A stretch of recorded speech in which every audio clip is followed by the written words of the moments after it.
All right, everybody. Welcome to the Big Blue Breakdown Tennessee Sad Postgame Show. We are rolling late. It's after hours tonight for us for a third shift listeners out there, home of Big Blue Talk. And we are feeling blue today, ladies and gentlemen. Horrible game versus Tennessee. Went out there, I think we got beat by 20. I don't know. I don't want to overreact, because it's very easy to do when you get beat by 20, but we beat them. It was in Knoxville. We beat them when they came to Rupp. And the thing that I'm holding on to this like a tick on a dog. The thing that I'm holding on to is, of the last 30 national champions, microphone here, right? Of the last 30 national championships, 27 lost on or after February 20th. What that tells me is slap in the face is good for the team. Get it ready. If you losing today, that means there's only 11, maybe 12 games between now and holding up a national championship. Boys, I think we can do that. We can make that happen. What I was a little concerned about is trying to roll off 15, 20 straight. You try to win 11, 10 straight to win a national championship. Now that can be done. So don't hold what you're saying against Arkansas, what you've seen us do against Tennessee. Don't hold that against us. We're good. We're fine. I've told everybody this from A1 day one once we started rolling. After we beat the likes of Auburn at Auburn, after beating Kansas, North Carolina, Louisville, going to Auburn, I already mentioned that. Revenge on Auburn, 30-point beatdown at home. Beating Tennessee on our own floor. Seeing the way we've improved, seeing the way that we played, seeing the things that we've done with Reed Travis on the bench. There's nothing that this game that could have happened today, minus an injury. There's nothing that could have happened that was going to change my mind about this team. We lost by 20. I still think we're a championship contender. If we would have won by 20, that's not changing. Like the flaws that we have, we're going to be the flaws, whether we won by 20 and the upside that we have, the potential we have is still going to remain, even losing by 20. Once Reed comes back, it's going to take him a couple of games to adjust. I hope he comes back that Florida game. I really want to see him on Senior Day. We don't get to celebrate a lot of legitimate seniors. I'd really like to see him here on Senior Day taking advantage of that. And then just kind of shaking some of that rust off. And then going into the SEC tournament, I'm thinking the SEC tournament is going to be a revenge tour. Calling it today. On Friday, we'll have to play Alabama. Then that Saturday, Tennessee. Sunday, LSU. I'm calling that now. That's going to be the SEC tournament. But I'm not concerned. I do have concerns that we can be beaten if we go out there and lay an egg. But I think Cal's going to have these kids ready. I think this is going to show those kids that – because outside of the Duke loss, when it came time to perform, we performed. When the lights was bright, when the crowd was ruckus, when the haters were hating, we performed. We typically laid the goose egg when you thought we wouldn't. Oh, we can beat Seton Hall. We didn't. We should beat Alabama after beating Louisville and North Carolina. We didn't. LSU should have lost to them. They're LSU. We didn't. We did lose to them. Tennessee, I felt like the fans, I felt like the team thought, hey, we got this. Big game, bright lights. This is what we do. We did. They wanted it. They won it. That's why one of my biggest fears is everybody talks about, oh, we don't want to play Duke. We want to play Duke in the championship. We want to wait to the Final Four. We don't want to have to play them early. Give me Duke early. Who I don't want? I don't want North Carolina. Because we've demolished North Carolina already. They're going to remember that. North Carolina is going – if we play North Carolina in the Elite Eight, I will be more nervous playing them in the Elite Eight than I would be Duke. Because if you play Duke in the Elite Eight, you get the – we're already going to be hyped. We remember what Duke did to us. You get Duke in the Elite Eight, we're going to be hyped. You might catch them sleeping. I like those odds. We got North Carolina in the Elite Eight. We're going to go in there. We've done this, no problem. Start planning flights to the Final Four. And North Carolina knows what it's like to be beat down. So I'm a little nervous about that. What I saw tonight, if all those dominoes fell the same way any time in the tournament that they fell tonight, we're losing. I mean, I can't lie to that. But, don't sweat it. me personally, and I would love to hear your all's thoughts, me personally, this is about the fourth best team Cal's had. Number one was clearly 2015. Yes, I know we didn't win a title, but I can't take outcome from as dominant as that team was. Two, to me, is number 12, 2012. Then you got 2010, and then we're here with this team. I've heard a lot of comparison to this team's not as good as that 2017 team. Well, let's even say that they're equal. That 2017 team, don't remember, their last loss of the regular season was a 20-point loss to a much less impressive Florida team in Gainesville. I think it's 22. I think it's 88-66. Those things are going to happen. That 2014 team, before riling off that run, went down and laid a goose egg at South Carolina. It happens. Shoot, maybe taking that smack in the face at Georgia in 2015 would have opened our eyes up a little better to not play so lackadaisical. I mean, because 2015, you saw it. You saw Notre Dame push us to the limits. Then you saw Wisconsin beat us. Maybe a late February loss would have opened our eyes. A little water to the face. So I think obviously if you went into this Tennessee game thinking that we're not a good team, that we're still lacking, this obviously didn't help, but I don't think a 20-point beatdown would have helped either. Which I imagine by this point, most of the fans are on my side, that this is a championship caliber team, this should not change your mind.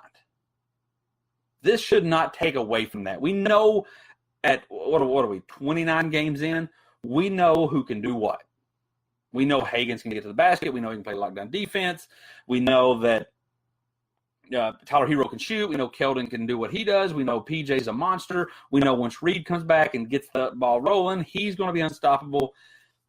I think we know a little bit more, for better or worse, about EJ and Nick Richards.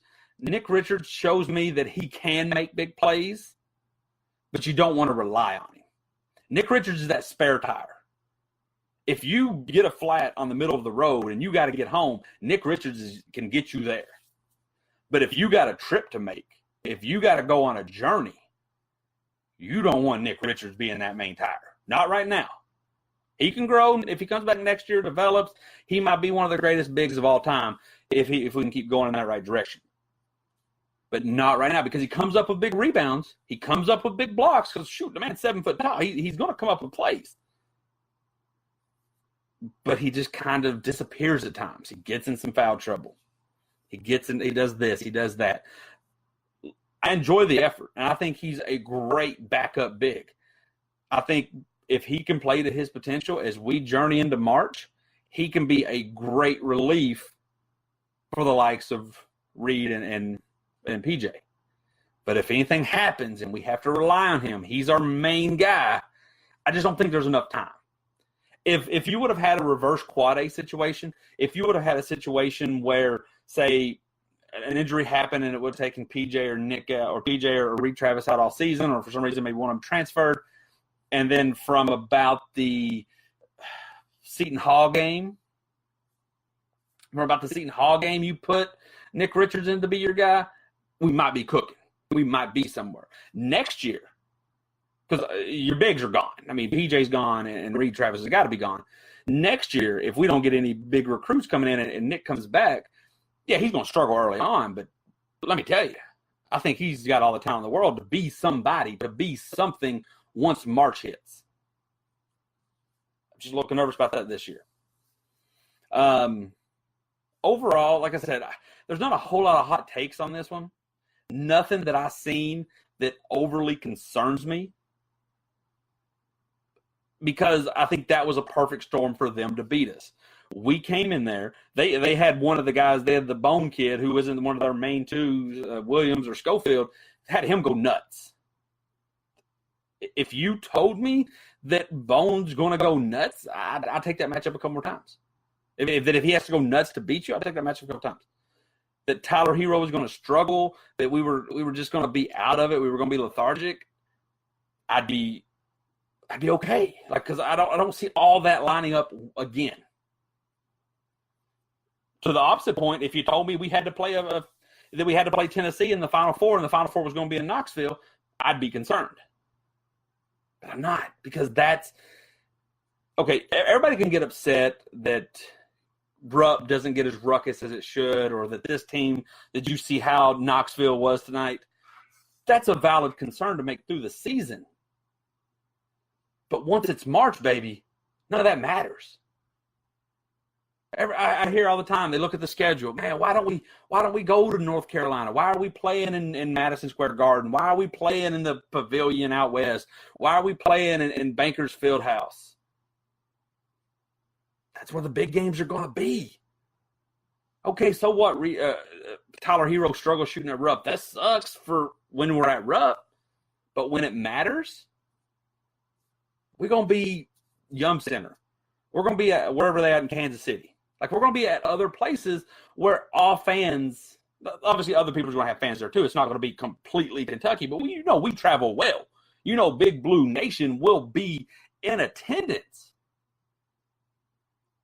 I don't fathom. You would have to probably go 100 years in the future, 100 years of Kentucky being absolutely nothing before you would ever go into a tournament environment and we would be heckled as much as we would going to the Light of Knoxville. It's just not how it's going to happen. So, yeah, it sucks that we went to Knoxville and got punched in the face. Guess what? We don't have to do that again until next year. Like that trip to the dentist. You're done. Oh, but the SEC tournament's in Nashville. Please. We do this. We got this. Let's just pretend for a second Tennessee's going to – well, there's a good chance they're at least going to share the SEC regular season championship. That's 11. Where are we at, 27, 28? We'll worry about that later. They could have it in Knoxville, for all I care, as long as they open it up to all fan base, because guess what? Big Blue would be there. That's just what we do. So I'm not worried about how we performed. Yes, it's tough. And as someone who is very active in the sports community on social media, I'm in all sorts of, pro sports groups, college basketball groups. Tennessee fans are having theirs. And, man, they are quick to forget. Just 3 weeks ago, I saw somebody put on Twitter, if Kentucky was better at basketball, this would be a good game. Well, man, I said the same thing to you a couple weeks ago. I had somebody put on there that this is what the real Tennessee team looks like. Or when we beat them, oh, we needed that. Well, I could give you the same argument. I could pile up the same excuses on you. We needed this because I truly think we did. Not because I think anyone's actually truly better for a loss, even though I kind of like it. Can I be honest? Can I be honest with just you guys? I kind of like it. Because give me 2-seed Louisville over 1-seed Kansas City? Because let's be real, if we're the worst 1-seed, if we somehow scrap and fight back into the 1-seed line, we're probably going to be 4th. Gonzaga's going to be 1. They're packing up going out west. Virginia's looking like they're going to be 2. They're going to take Washington, D.C. for days. Duke will be 3. Kansas City's a lot further away than Louisville, so they're going to take that Louisville train, which leaves us with lonely old Kansas City. Which, don't get me wrong, I'm not scared to go there. I'll go there. I think we could beat anybody on the moon if we had to. But you give us that 2 line in that Louisville bracket, okay, maybe Duke is number 1. Maybe Virginia's number 1. Because let me tell you, if we're in the same bracket with Virginia and or if we're a 2-seed in the same on that one line as Virginia, if it's Gonzaga, I'm worried about it. We ain't going to see them. I don't think any one of those teams is going to make it past Sweet 16. I think they're going to run into a weird, pesky, not that good Wisconsin-style team, and it's a wrap. But this loss, I'm okay with it. And I'm not going to blame it on the refs. I'm not going to blame it on anybody because I've not seen every sports game ever. I've not watched every Kentucky game that's ever occurred. But I challenge anybody to show me a game. Yes, refs can make calls. New Orleans Saints, NFC Championship, refs can miss calls or make calls that have a big impact on the game. LSU here a couple weeks ago. But I challenge anybody to show me a game where the team, a good team, it can't be a bad team playing good and just being good enough. Show me a good team playing to their potential and still losing a game because of the refs. Because if you show me that, I'm probably going to watch the film and point out to you some bad defense, some bad plays, the refs are human. They make mistakes, just like our players are human. They're going to make mistakes. So I think it's also it's disrespect for our players to say, oh, the refs are the reason we lost that, because it's bailing them out. See, now this is the part of the show where I imagine if anyone's still watching, you're going to tune out, because I'm segueing in to some of the frustration. I love Big Blue Nation.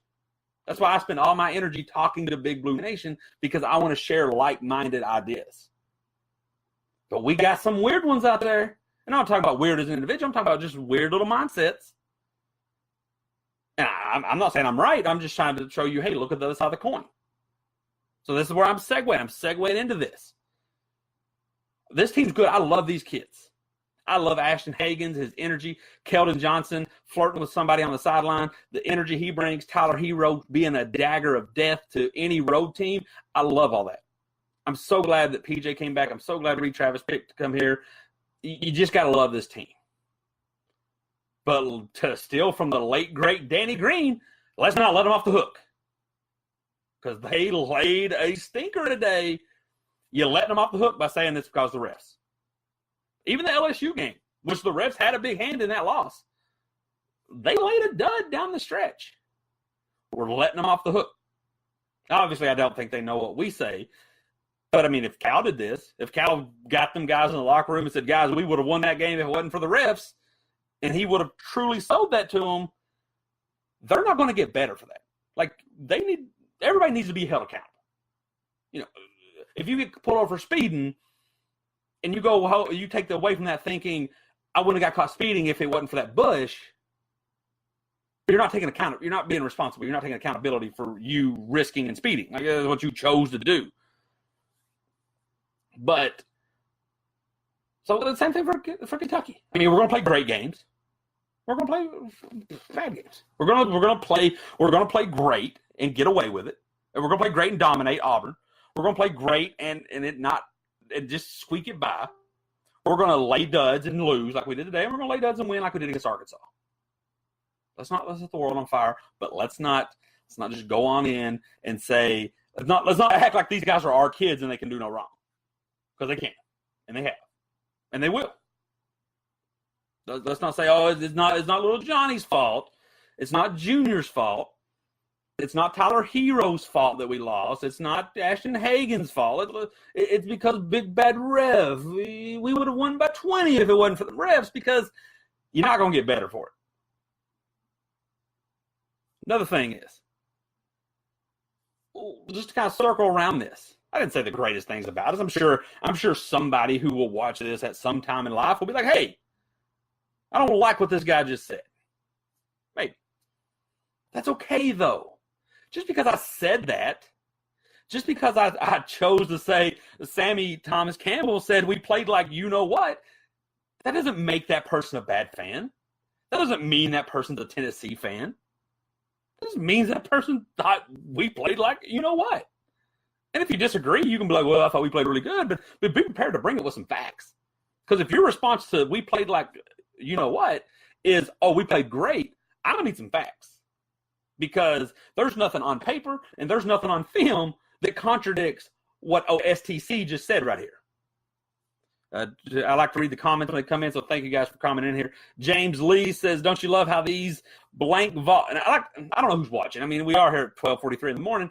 But so come back and watch this later. I don't want to be salty language on this, but no problem with you guys doing it. I'm just not going to say it. Vols fans beat us. Now they think they can win a national championship. Exactly. I agree with you, James. But our fans are going to have to do the same thing. Fans can't take this loss and think we're a Sweet 16 team now. If you thought when we blasted Auburn we were national championship contenders, keep that same energy. Gabe, I know. I was going to grow the mullet. I chose not to. Try to keep it better than that. Maybe I'm the reason. I got my hair cut on Monday, struggled against Arkansas, lost to Tennessee. I'm sorry, guys. But I go back to what James was saying. Yes, it's so annoying that Tennessee, all of a sudden, after getting demolished in Lexington, and really just playing like duds since then, other than between the Lexington and Knoxville games, like right now, they didn't really play impressive. But all of a sudden, they fit in their fingers for rings, talking about cutting down nets, sharing it. The Williams kid was going through, pumping up the crowd. That's fine if you them. But we can't do that. We can't think, oh, we're preparing for number 9, and then all of a sudden now we're a Sweet 16 team. Yes, I'll agree. If we play like we played tonight, we are a Sweet 16 team. But if you're just going to have me rate this overall team, we're still a national contender. So keep that same energy. Sam Basham said Hero was ghost today. No energy offensively and defensively. And Cal noticed it. Cal knew it. Cal ripped into him. That's what happens when you come to Kentucky. If you're great, and everyone's going to know it. But if you got a little bit of, if there's a chip in your paint, there's a little lag in your engine, Cal's going to notice it. And if Cal notices it, the fans notice it. And if the fans notice it, the media notices it. And if the media notices it, the league notices it. And I'm not saying anything bad against Hero. He's one of my favorite players. He's quickly becoming one of my favorite all-time cats. But you gotta bring it. So yeah, as I was saying, fans don't get just because there's some crazy. I tell you this all the time. Every fan base has crazy fans. I mean, fans is short for fanatic. So a fanatic typically isn't going to have the best mindset all the time. But I don't always agree, and it gets frustrating because I'm a diehard Kentucky fan. I'm not going to claim to be more of a Kentucky fan than anyone else in the world, but I love my Cats. Especially in college, pros I can whiff and waft because pros are business to me. I love my iPhone, but let iPhone go to the way of BlackBerry, and I'm moving on to the next great thing. That's pros that are business. College, I'm one and all on Kentucky. But with that being said, I don't like when I feel like I'm defending a team I hate. Like I hear all the time. I can't stand it. I hear all the time. These announcers hate us. I doubt it. Dickie V, I doubt he hates us. You might not like him. You might not like his voice. But teams like us are the reason Dickie V can afford what he affords. Because we all tuning in. Oh, the committee hates us. I've said this from A1 day one. The committee loves us. The committee just loves us in a different way than we love us. We love us like family. We love us like, hey, I love you, man. Like, you my favorite team. NCAA loves us, but they love us like a business. They love us like a client because we're making all kinds of money. So it's neither one way or the other. Now, I'll go the same way. You go find a UK hater, and they'll tell you Kentucky always gets the favorable bounce. No, Kentucky gets put in a spot for the NCAA committee where if we've earned it, like people say, oh, they don't put us in Louisville every time. The Yum Center has since the Yum Center's open, the Yum Center's hosted a region 3 times. Kentucky's been there twice. 12 and 15, we outright earned it. That 2016 team, we didn't earn going to Louisville. We didn't earn playing in our backyard. You got to let that go. But the NCAA is going to do what they feel can respect the record. And if we give them a reason to put us as a 5 seed by having 9 or 10 losses, it's going to happen. But they're also going to put us in a way to make money. So if that means that you get Kentucky as the 1 seed, North Carolina as the 2 seed, or Duke is the 1 seed, Kentucky is the 2 seed, expect it to happen. That's not hate. That's business. They're trying to profit off that because for those who don't know, not to go off on a side tangent, that's how the NCAA makes their money. NCAA don't get any money off football. It's all March Madness in those brackets. And also, a lot of times you get caught up on names, and the NCAA is hoping on this. Like this year, if there's a bracket, and in one side is North Carolina as the 2 seed, and the other side is a team like Houston, well, you might think we're being disrespected, but Houston might be a better team, but you just don't recognize the name on the chest. I saw it when LSU came to town. We didn't recognize the name on the chest. We didn't respect the name on the chest because that's LSU. This ain't football. This ain't baseball. We got you. Teams get good. Villanova, that name on the chest. Any other year, if just look at the bracket, you would have laughed at that. So the NCAA expects you to overreact to the names. So Duke, North Carolina, Kansas could be having a down year, and they are having a down year. They are rough without their big men. But I guarantee you, if Kansas deserves to be like a 4 seed. But I guarantee you, if they put Kansas at the 2 seed, Somebody somewhere would be like, oh, they gave us the world's worst 2 seed, or the hardest 2 seed. When you're just focusing on the name on the chest, because that team is not that tough. Please give me a bracket where Kansas is that 2 seed. I'm not saying count your Final Fours, but count your Final Fours. Move on in here. Kerry Fain says freshmen are freshmen. This could easily happen in the tournament. Absolutely. And if you weren't watching earlier, that's why I said 27 of the last 30 national championships have lost on or after February 20th. So have lost in late February or later, because anybody can lose to anybody. There's a reason since 1976 we haven't seen an undefeated team. It's because everybody needs that slap in the face. That 2015 team had 10 NBA players on it. Not all of them made it. Not all of them are great, but they 10 NBA players. We didn't get the slap in the face until it was too late. So, yes, anybody can play like this. And if we have a night, like a bad shooting night, but like I said earlier, I like my odds. Sports is about odds. Being a sports fan is a lot of times about looking at the odds. You mean to tell me to lose, we have to play a top-ranked team? Okay, that's not going to happen until the later rounds. They have to be in a ruckus environment. I don't like that happening. I don't think anybody's going to outdo Kentucky when it comes to traveling for the tournament. They have to have all their players playing great, plus one of their role players playing out of their mind, plus Kentucky playing as bad as we've seen Kentucky play. I mean, we've seen Kentucky play some duds. So you have to have all that happening. Well, I'll take it. I'll take it. I mean, I'm not saying size me up for the ring. I'm not ordering my shirt already, but I like my odds. I think the best 3 teams in the country is Kentucky, Duke, and North Carolina. When you look at who's going to play, I think all 3 of those teams are the toughest. And if all 3 of those teams bring their A game, and if when the bracket comes out, you could guarantee that all 68 teams is going to bring their best game, all the mystery's gone except those 3. And then a lot of it factors in. I still think Kentucky's one of the best, but a lot of it factors in because when we bring our A game, we got depth like no other. Duke's shown you what they do if you have to start, digging through that depth. Moving on here, Devin Burner. How they responded to Ole Miss will say a lot about this team. I love this team regardless of the day or what happens. Yeah, but also I expect us to respond, but Ole Miss is a ruckus environment. Don't go in there pouting. Don't go in there head hung down. Oh, no, number 1 seed's gone, because they'll send you home with another loss. But I'm okay with it because, and consider my fandom a bank. Cal's got good credit with me. I've seen Cal bring a lot of bad customers in here, but they always pay off at the end. Minus 2013 and 16. I always get my ROI, my return on investment. I always get it. So if we go out here, look, I'm going to be frustrated because real time, it sucks losing. I can't turn on ESPN. I can't log on social media. It sucks losing. I'm right there with it. But Cal going to get this team right.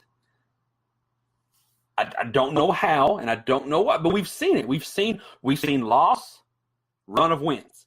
Loss, run of wins. The shortest gap between losses was LSU in this one, and we got some pretty darn good wins in between them, including number 1 Tennessee, including a 30-point beatdown against Auburn. And you can say, oh, Auburn's not that good. This is still the same Auburn team that was ranked number 8. Maybe you can say they were ranked a little too high. I just think Bruce Pearl don't know how to coach a good team.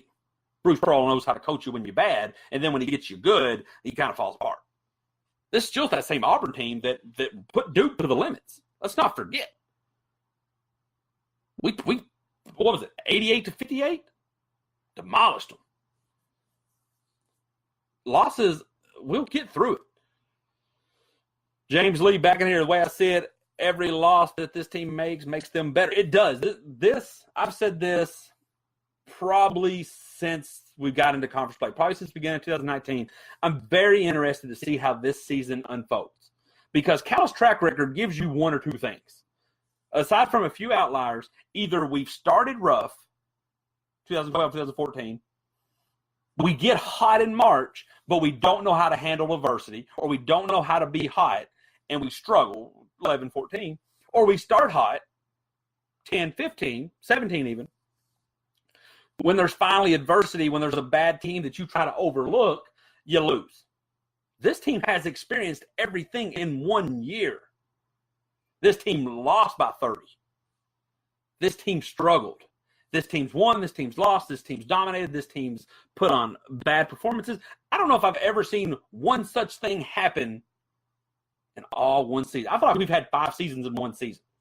It feels like so long ago that this 34-point loss happened. So I'm going to be very interested to see how all this comes together. When it's showtime, when it's go time, when these kids are loaded up and standing in these stadiums, how are we going to do? I'm very interested to see how that goes. I think it's going to pay off. I think we are battle-tested. I think pressure burst the pipes. I think the pressure made the diamonds. And I think that's what we're seeing. I think Cal came in this wanting to be darn near the platoon, wanting to play 10 guys. One guy didn't want to deal with it. He bounced. Other guys are starting to show. We've seen Baker's minutes dwindle. We got a blessing in disguise with Reed going down. So then we got to throw Nick Richards and EJ Montgomery right in the fire. And now we've learned a lot about them over the last couple of weeks. I'm sure obviously Cal has a better assessment than we do. But I think we're going to be much better for that. Steve back in here. The whole game, I was waiting for PJ's leadership to pick up, but it just seems like they fell flat. This reminded me, and maybe this is what was needed, this reminded me of that Duke game. I know that's a bad word. That's a 4-letter word, and we're not supposed to bring it up. But it was. Because we've been down a lot this season. Let's not act like we just turned it on and been beating everybody by 30. We've been down, but it didn't matter. But twice, we've got down, and it felt like our response was to just continue to stay down. Duke, Tennessee. I think Cal deep down likes this. Cal deep down has to be happy right now. Not happy in the sense of I love where I'm at. But, man, I got something. You see coaches do this. You saw it today. And everybody wanted to run. And like I said, try to make excuses when they said, oh, did you see that? Cal got a tech. That's how bad these refs was. No. Cal is a genius when it comes to this.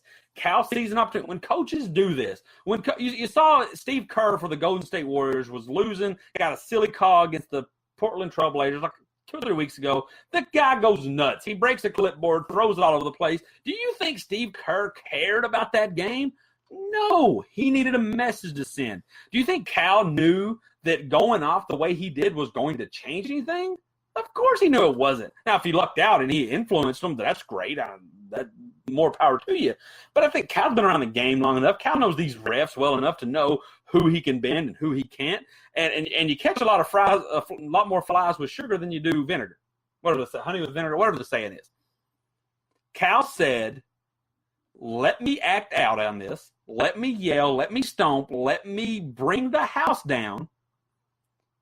Because typically what you can get out of that is your team looks at the coach. Your team is looking at Cal saying, hey, he got our back. He's that fired up. I need to be this fired up. Cal's in here pulling string. And he knows how to pull the strings with us. Like Cal, you can say what you want about Cal. But Cal is the best coach for this team. Cal is the best coach for Big Blue. I didn't have a shirt on. Cal is the best coach for that team back there. Because what Cal does is he knows how to handle everybody. He knows how, when those players are playing well, he knows how to get them right. When us fans are starting to chimmer, he knows what to say. Why do you think he throws out little words like tweak? I'm not saying in 2014 he didn't tweak Aaron Harrison or Andrew Harrison. I just think he was working on something all season. He started to see it gelling. He wanted to continue to focus on it, and he packaged it and marketed it and sold it to us. And let me tell you, we ate it up. When Cal said the tweak's coming, boy, we ate that up like it was filet mignon. And it paid off. Cal knows how to talk to the media. When everybody's like, when people's on here saying, oh, can you believe Cal said this? Can you believe Cal said winning title or sending kids to the pros is more important than winning titles? That part wasn't for us. That was the serving he served up to every mama in every living room. When Mama Hagens was sitting down in Georgia and heard that, that's when she knew I can send my kid here. because he ain't going to let him get eaten by that crazy fan base. When we get these big-time recruits, you don't think these parents sit around and say, okay, well, who's got your best interest in heart? And they turn on TV, and Cal's talking about sending this player to the pros and sending this player to the pros, and every one of our fans are saying, oh, he cares more about the NBA than he does us. I don't think so. The man's he's just serving up that delicious steak to the fans, the players, and their family, who says, you know what? Coach K seems kind of slimy. Roy Williams seems a little stubborn. Bill Self's in trouble. Louisville's about to shut down. That Cal kid, like, you know, I feel like he says the right thing. And it's starting to show. Because, look, I saw this brought up. Bomani Jones brought this point up on ESPN. I was watching him. He said that Duke went down the crapper. Basically, I'm paraphrasing. Duke went down the crapper when Zion went out. What's Coach K doing? Because if you lose one player and your team is gone, like, look, I know if you lose a player, your team's gone. But it's showing you Cal does more with these. So Steph, the guy's back. He knows what we're doing. This team will be fine. Oh, this is going to wrap up. This is going to be bringing in one big thing. The team's going to be fine. We all going to be mad. We all going to complain about things. The committee's going to come out. We're going to complain. The refs are going to call a foul. We're going to complain. And then the haters on the other end are going to do the same thing. When we look at the bracket on Selection Sunday, oh, the NCAA hates us. Every other hater in the world is going to look at it and say, oh, the NCAA wants Kentucky to win. It's just how it works. One thing I do want to say, a lighter note, but I think there's some truth to it. I don't know if y'all noticed this Instagram. I'm too old because I don't know who knew that technology would make people age that much faster. Like, I never thought when I was 29 years old, I would be out the loop. I'm out the loop. This Instagram model, is that even a term? Is that a profession? Is that her career? She's been coming to Kentucky, right? She's been up in the stands, looking how she's looking. And the old hats, the old people, and I say that word playfully, I don't mean any disrespect, are saying, no, we can't have this, shut this down. And all the young kids are like, oh, I wish you was coming to my team. Oh, this is the greatest. Kentucky's so cool because this person's there. It's a new Ashley Judd. It's Ashley Judd 2.0. So everybody was ranting and raving that she was here, that, oh, these kids need to be focused. Like, no, they're not robots. So look, if an 18-year-old kid's going to play his best, it's going to be in front of this girl. It's going to be in front of girls. Like, that's, think back to 18. Like, that's when you did everything. You was at the local gym playing. Girl walks in, boom, I'm going to start playing. So at first I was like, quit being old. Nothing to see here. This is good. Then I got to checking out, like, who she was. I wanted to be hip. I wanted to be cool. I wanted to know who she was. If you don't like strong language, I suggest you don't. If you got kids, I suggest you don't have them follow her. Nothing against her. She seems cool. Like, she seems like she's like 28. But now I'm a little concerned. Not because of their dating, not because of any of that. I'm just a little concerned because, how do I say this tastefully? One of the questions was, who's your favorite basketball team? To which her response was, whatever team has the dude I'm blanking. That's okay. That's not bring home to mama type. Next question was, do you like being with athletes? And she gave like a certain number, and she's like, athletes are her favorite people because she went into some crazy stuff. And I got to thinking, I don't care about PJ. Is he going to be distracted from this team? How's this man's feelings going to be? Or whoever's flirting with her, one of them said they loved her in the stands, or PJ's in her DMs and liking her pictures. Look, dude, do what he wants. All these players can do what they want. I just know what it's like to be 18 and be run through the ringer like that. Have you heartbroken, if you will. Say that softly because you're over it in 2 weeks. But if any of these teams are dating this girl, I don't have a problem with it. That's what you do. These kids are borderline pros. I just hope it goes well until April. Because what I don't want is everybody on this team dating this girl and then everybody on this team finding out. That doesn't seem like it'd be good for business. Like I said, don't care what these kids do. I'm not that old. I just don't want it to end badly. But that's it. Not much to talk about. We took a loss. It is what it is. We'll wrap this up. I think we'll come back. I don't know if it's going to come back so quickly that it's against Ole Miss. But I think we come back. I think we come back hard. I think there's going to be a revenge tour. SEC, I said at the beginning of the show, revenge tour coming. I think it's going to be Alabama, Tennessee, LSU will probably be the 3 seed. That doesn't matter. We own the SEC tournament. It's our thing. It's what we do. Thanks for tuning in. Like I said, not much to say. We're at that point where we've had our appetizer. We're just waiting for dinner. I've said this for the last week. Win by 20, not going to change my mind.